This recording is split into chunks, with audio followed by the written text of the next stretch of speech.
Hey everybody, it's Roxanne with Coldwell Banker Realty, and today I have a special guest, and he is my son, but he's also a homeowner and just about to close on his second house. And so I thought, for his age group, some would call it the Millennials, everybody who is in between, late 20s to 40s, are buying houses like none other these days. So Andrew, let me ask you, what is the number one thing you look for when you're buying a home?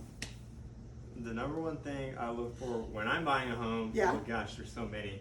I want it to be a place I feel comfortable and attached to. Okay. So I want it to be a place that, maybe it makes sense. It's 3 bedrooms, 2 baths, something like that. But there's something about it that I really like. Maybe there's a nice back patio that just is. So like an X factor. It's just it's got to feel right. Yeah, Okay. exactly. So for me, I work from home, so Okay. if I can have a space for an office or something like that, that could Yeah. be something that would definitely sell me, I feel like. Okay, so what about when you think about location? Everybody in the past used to say, oh, location, location, location. Is that still something important to the millennial generation, or and why is that? What's the great location for them? Yeah, I think it is. Definitely, it's always important, and it's definitely important to me. These days, it just depends. I think that some may be wanting to stay towards the urban core to be able to go out, things like that. But me personally, I think it would be nicer to have somewhere close to town, but just outside of town where I can breathe. It's a little quieter. Okay. Maybe not necessarily a suburban feel, but suburban amenities. And just somewhere where I can stretch out in a backyard or have a nice yard or things like that. So Great. location is important, but maybe not for all the reasons you might think in a young person. And when it comes to money, because I know your generation has student loans that they have to deal with, and a lot of people, we're having in some ways that low interest rates were really enticing a lot of people to buy, and now they're creeping up, but they're not bad still. So what is the financial part of a millennial's thought process when looking to buy a house? Yeah, I think that's a good question. I think for millennials looking to buy a house, what they should look for is just figuring out how they're going to find that down payment.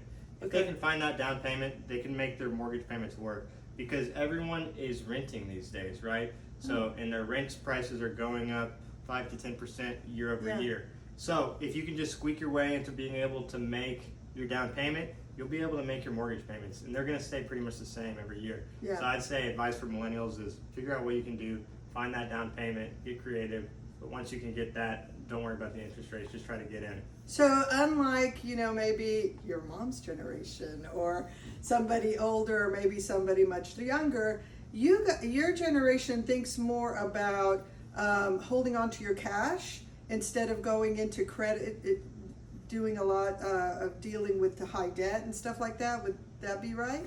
I think so. I think a lot of millennials try to save a little bit more just because they do see, we grew up during the financial crisis and things like that. Yeah. So a lot of that has left more of an impression, because you never know when that's going to come again. So it's important to save a lot, and I think a lot of millennials have those values, yeah. Very nice. Well, hey, this has been very enlightening to me as a mom and as a realtor. And again, I'm so proud of my son, because he is a home buyer, and he's, not even hit 30 yet. And so I know, look, if you guys are interested in buying, or if you have a couple of houses already and you need to sell, feel free to call me. I'd love to help you out with it. Again, it's Roxy with Coldwell Banker Realty. Have a great day. Bye.